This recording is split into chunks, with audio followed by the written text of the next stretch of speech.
Welcome to the Helping Writers Become Authors podcast. I'm KM Weiland, and I am here to take you deep with story theory, writing techniques, and the incredible wisdom of story.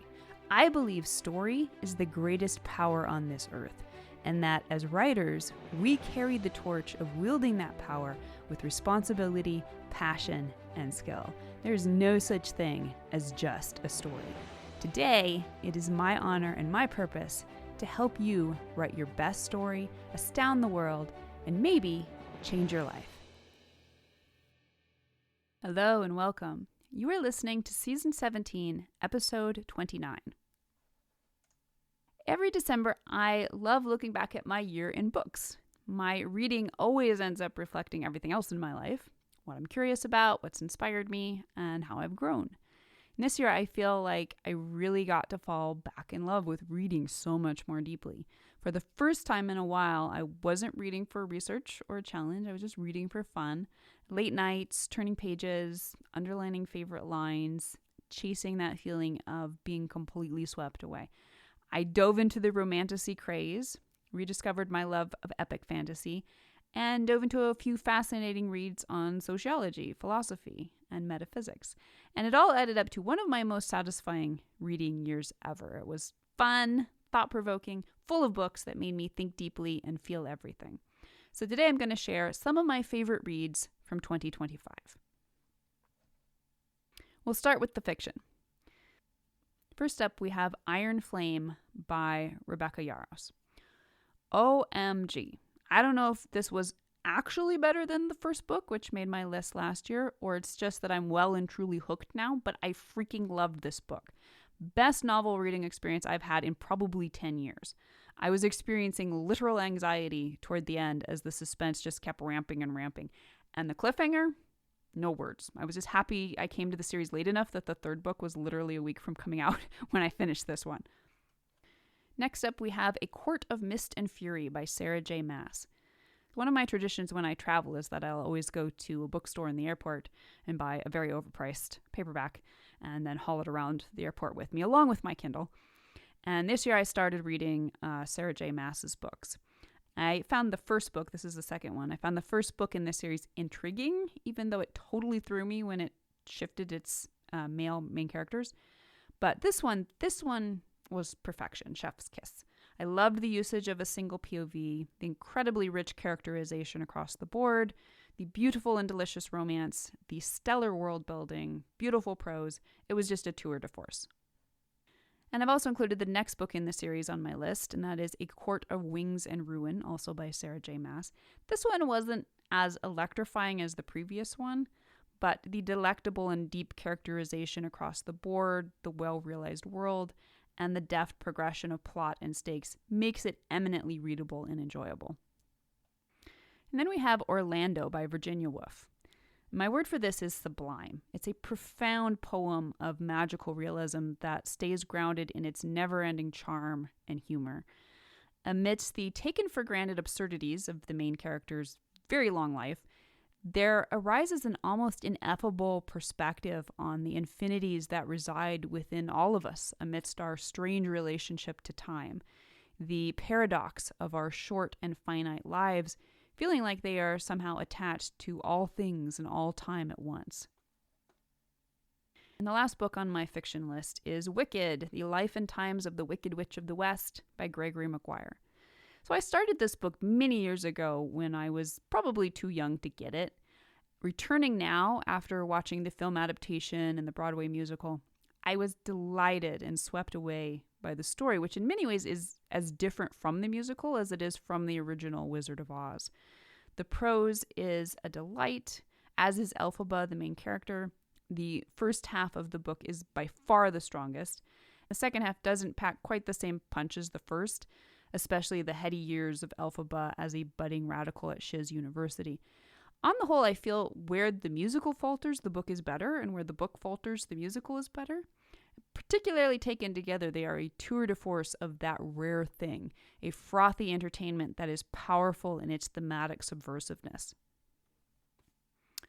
And moving on to nonfiction, I will start with The Simple Path to Wealth by J.L. Collins. So one of my resolutions this year was to get clearer on financial strategy, especially as a self-employed person. And this book was my favorite of those I read. It has a cult following and is as good, I think, as everyone says it is. In my experience so far, I'd say that if you're only going to read one book on finance in your life, this is the one. Collins's advice is simple, straightforward, and cuts to the chase. It's a fast read, and every page is packed with solid practical advice.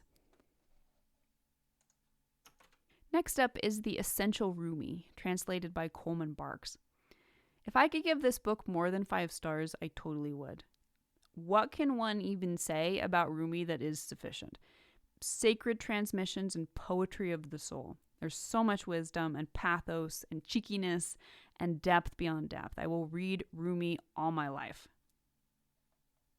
Then we have The Social Construction of Reality by Peter L. Berger and Thomas Luckman. So when I first picked this book up back in 2017, the first sentence blew my mind so hard I literally couldn't keep reading. The claim that our conception of reality is a social construct and that the sociology of knowledge must uncover how this happens. That idea stayed with me for years and in many ways completely reshaped the way I thought about my life, the world, even about writing. And coming back to the book this year, I finally read it through. And while it's short, it's also extraordinarily, and for my money, unnecessarily dense. But it's a fascinating exploration of how so much of what we take as a given in the world and in ourselves is actually a result of collective human construction. It's not just about why society looks the way it does, but about why we are who we are and what that means for our sense of identity, agency, and freedom. It's the kind of book I know I'll need to reread, but even one pass is enough to crack open assumptions about reality in ways that never quite close again. And finally, I want to mention Becoming Supernatural by Dr. Joe Dispenza. So this was the third and final book by Joe Dispenza that I read this year, and each one seemed to surpass the last in impact. I found it deeply inspiring, offering insights that not only encouraged me to live a better life, but also helped me bring more structure and clarity to practices I'm already exploring. Overall, the experience felt meaningful and valuable, leaving me with a stronger sense of direction and understanding.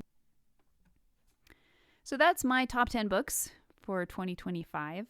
I hope you have either been reminded of some that you've already read and loved, or found some new gems to explore. And if all of these aren't enough to fill your to-be-read pile next year, don't forget you can also check out my novels. I have the historical love story, Behold the Dawn, which is set during the Third Crusade.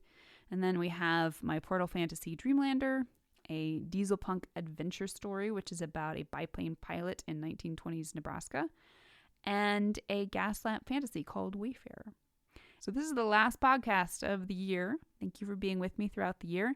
I hope you'll stop by the site and talk to me about what were your top books of 2025? How many books did you read? Give me some ideas for what I can be reading in the upcoming year. And I hope that I will see you in the podcast world around the corner in 2026. And don't forget, there will be a couple more posts without podcasts on the blog over the next couple of weeks. And that brings us to the end of this episode of Helping Writers Become Authors. I hope you'll stop by the site for a full transcript of this episode and to join in the conversation in the comments. Tune in for next week's episode, where we'll continue to explore all things writing and storytelling. If you'd like to support the podcast, it always means a ton when you take a moment to leave a quick rating or review on Apple Podcast, Amazon Music, or Spotify. To stay updated on all the latest content I create for you, the best way is to join my mailing list at helpingwritersbecomeauthors.com/mailing list. You'll also immediately gain access to lots of free resources, including my books, Crafting Unforgettable Characters and 5 Secrets of Story Structure. For real-time connection with me, more writing advice, and behind-the-scenes glimpses, follow me on Instagram at authorkmwyland.